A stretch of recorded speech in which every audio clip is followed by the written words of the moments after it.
Welcome to Sometimes Love Isn't Enough, the Parenting Through Challenges podcast. I am your host, Angie Grandt, generational healing specialist. And today I want to talk about frequency. So, in last week's episode, we were digging into creating a vision.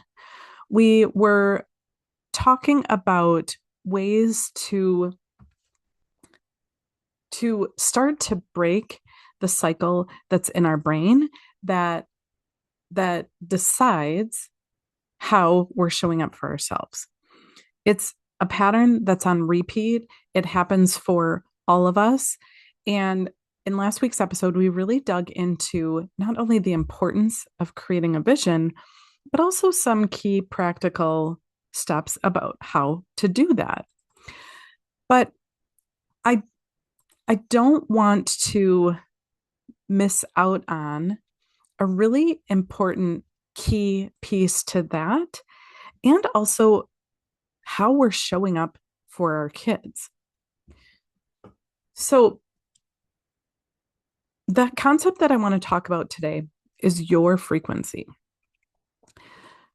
Through the work of Dr. David Hawkins, who really studied the frequency of emotion, there was some really powerful outcomes that came from that to really show the impact of being in a low frequency versus being in a high frequency. We've all been there, right? You walk into a house or a situation where the people in the room themselves are at a low frequency, and you can feel it. You can feel it in your body. Sometimes for us, it's like a knot in our throat, or a tightness in our chest, or maybe this like ball in our belly that we don't necessarily even know what it's about, but we can feel it in our body. I know, like walking into a funeral or into a situation where somebody's getting really bad news, you can just feel that low frequency energy in your body. And on the flip side, we can also, without having any context about what's going on, without even seeing faces, we've also all walked into a situation where we can feel that high frequency vibration in our body, where maybe somebody just shared exciting news, or somebody's holding an excitement that they just can't wait to share, and we can feel it before we even hear it. Because all matter vibrates. A rock vibrates, the air vibrates, the trees vibrate, and so do you. We all vibrate at a different frequency. Humans are anywhere from 6.8 to 7.2 hertz. When we're vibrating at a lower frequency, it can actually be an indicative of disease or challenges with our wellness. And we know, if you've ever experienced any type of mental health challenges, that low frequency vibe you can feel it in your body. Through the work of Dr. David Hawkins, he mapped out different emotions, and he mapped them out on a scale of 0 to 1,000. The most interesting thing that I found as I was learning about this research was that most human emotions fall. So 80% of human emotions fall into that higher frequency realm. Yet, as humans, we spend only about 15% of our time in those higher frequency emotions, and spend most of our time in those lower frequency emotions. And so, why am I bringing this up? Well, I'm bringing this up because, like I said, last episode, we were talking about this idea of creating a vision. But if more than 80% of the time we're stuck in this loop of being in a low frequency energy, it has a direct influence on the way that we're able to vision what we want for our future.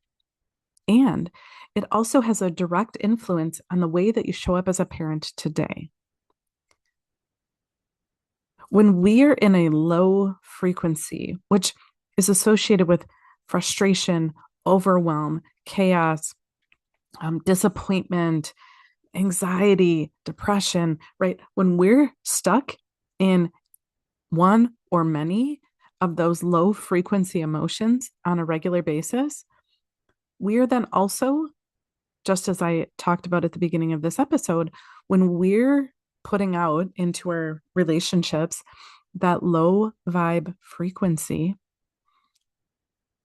the people in our life, the people we interact with, feel it, even when our words are saying something else. I remember when things were especially challenging with my son, and I would have to leave work to pick him up to take him to a treatment, or I'd get a call from the principal saying that he needed to be sent home from school, and I would spend my whole half-hour drive home working just on my face, right? Thinking like, make sure you're smiling, make sure that he doesn't pick up that you're mad, right? I wasn't working on actually creating a new thought or feeling. I was just trying to change the action, the thing my face was doing, because I didn't want to make an already tricky situation worse. But I didn't know then what I know now about our thoughts create our feelings create our actions create our results. I didn't know that. And so in my logic, I thought, well, I'm just going to change my action. I can control what my face is doing, right? We all can, sort of. Some people are not as good at it as others. But I knew I could control that. And he'd hop into the car as I picked him up at school, and the first words out of his mouth would be, "Why are you mad, Mom?" And I inside would be furious. Like, I'm trying so hard to fix my face so that he doesn't see how frustrated I am, how disappointed I am, how resentful I am that this behavior, this situation is impacting life again. I tried so hard to just change my action. I didn't know that I needed to actually change my frequency, change my emotion, which required me to have a new thought. I now know, as I've been learning human design, that we actually have a tool, a guide to help us know actually where to start with that. That human design helps us take this big concept of like create new thoughts, create new feelings, which sounds lovely on paper, right? But how in the heck do you do it in your life, in your everyday moments, when the shit keeps hitting the fan? Excuse my language, but that's it. When you're stuck in the muck and it's so hard and you're trying so hard to break a cycle in your home, and you're not picking the right thing to actually work on, right? We tend to, right? So follow me on this one. So we have a circumstance, right? Our child is, having a meltdown because the broccoli touched their spaghetti on their plate. They're having a full-blown meltdown. Or our child just screamed profanities at us after, we asked them to pick up their room, right? That's the circumstance. Something happened. And then we have on repeat a thought about what happened. Like, if it's about the food, right? Like, oh my gosh, every time their food touches their plate, they lose their, what. And I feel like their needs are controlling the way that I show up as a parent, right? We can flip things back on us so easily. Or when they freak out, have are swearing profanities at you because you asked them to clean up your room or their room, we then have this thought on loop about like, they're defiant, they won't listen to me, they're disrespectful, they learned this from their other parent, I never should have let them have a tablet, right? Like, we go through this thought loop in our head, which inevitably fuels the emotion that follows. And when the thought loop is negative, the emotion will be negative. It will be in that 0 to 200 range through the work of Dr. David Hawkins. But when we don't either know what that thought is that's on repeat, right? Oftentimes it's so subconscious that we don't even realize we're thinking it. That's one kind of challenge that we face. And two, it can be really hard for us to know, what the heck is that new thought that I could put on repeat? I can't even figure it out, right? They're being disrespectful. They're screaming profanities at me. I can't think of a different thought. That's what I often hear from my clients is like, okay, yeah, I get in theory what you're trying to teach me, Angie, about create a new thought, but my brain can't wrap around a new thought.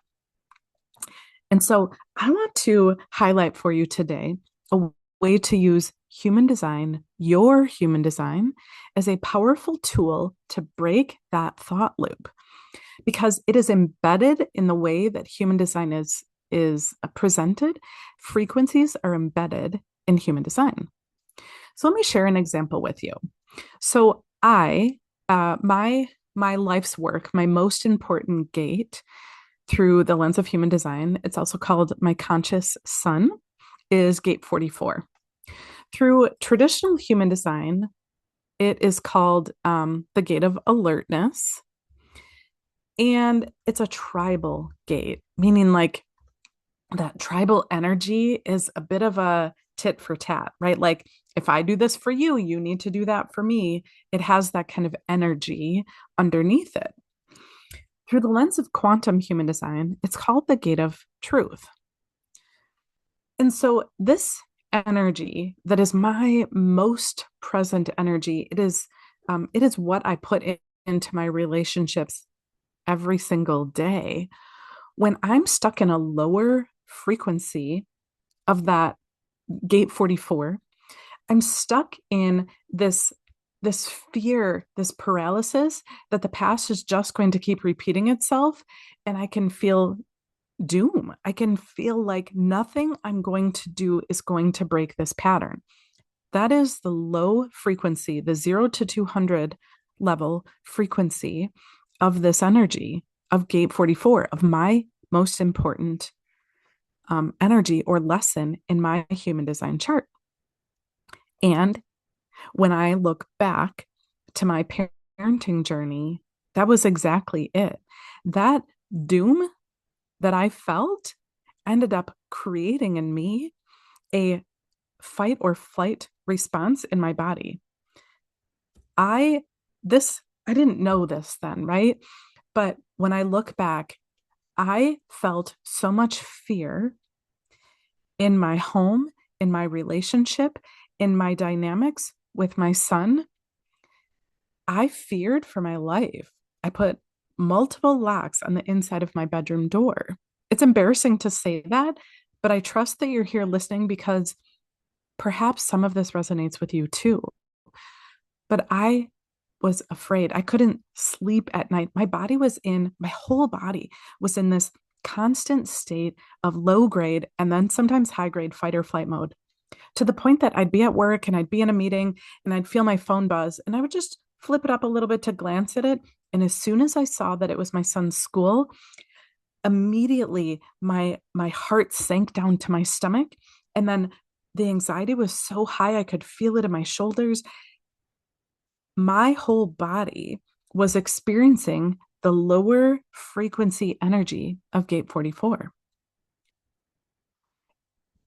And knowing now, I did not know this then, but knowing now that the opposite of that, the higher frequency of that exact same energy, the gate of truth, is the ability to see patterns that have created pain. It's the gift that I have when I'm in the highest frequency or a higher frequency of gate 44 of my life's work is that I can see a pattern on loop. I can see a pattern and see the lessons that it is here to bring. I couldn't see that for myself when I was stuck in the lower frequency, when I was below 200. But now that I have expanded my perspective, I've expanded the way that I reflect on things, I get to see this. I've allowed myself to see that this gate 44 isn't all doom and gloom. It isn't a death sentence of being stuck in these loops and afraid of the past repeating itself. I now get to see that gate 44 gives me this beautiful gift in its higher frequency to not only see patterns in my own life, in my own experiences. I find myself often like, I remember one of my first coaches talking about it like being in the matrix, where you could slow down time. And I love the energy of this gate of truth because it allows me to slow down time in my own relationships, in my own interactions, in my own perceptions of what is happening. I have the power to slow down time and just notice. Just notice the patterns that are happening that are causing me pain, that are causing my relationships pain, so that I get to choose to do something different about it. And it also then becomes this beautiful gift that I get to share with my clients, that I get to help them see, right? I have this awareness of patterns that they're stuck in, and I get to help them see the pattern and that they have the power to break it. And your human design has perhaps a different energy that maybe you are stuck in the shadow and you don't know the way out. Human design shows us what that other energy is, shows us how to start noticing it and paying attention to it and calling it into our life in a way that we are more empowered and less of a victim to what's happening in our life.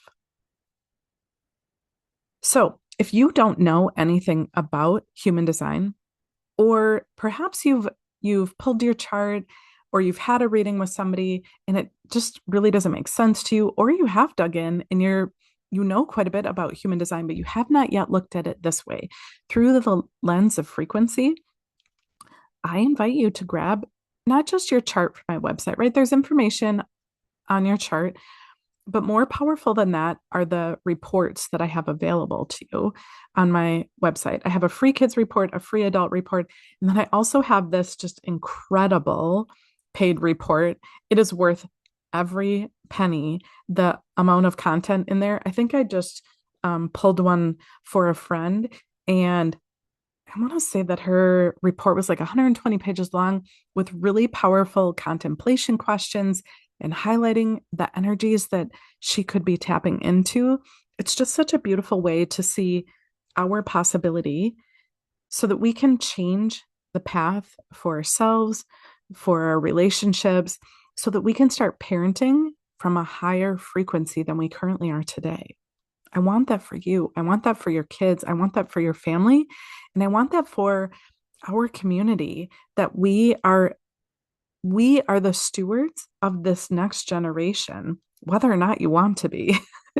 We are here with this increased knowledge about how to support our kids, with this increased way, enhanced way, expanded way to see what our kids need, perhaps in a way that our parents didn't know how to see for us. This is the gift that you have now. So I'd love to hear what your conscious sun or your life's work key is, or gate, lots of different ways to talk about them. I would love to hear what yours is and to hear how you have perhaps been living in a lower frequency and how you're thinking about imagining living in a higher frequency. And then my second challenge for you is to go back to your vision and look at it now through this lens. Look at your vision through the lens of the higher frequency of your life's work gate and see what changes for you, see what expands for you, see what more is possible in your life. So this was so much fun. I would love to hear your thoughts about it. And when you're ready to start tackling your most important relationships, this is the work that I love to do. So book a connection clarity call, grab your chart and reports on my website, and we'll talk soon.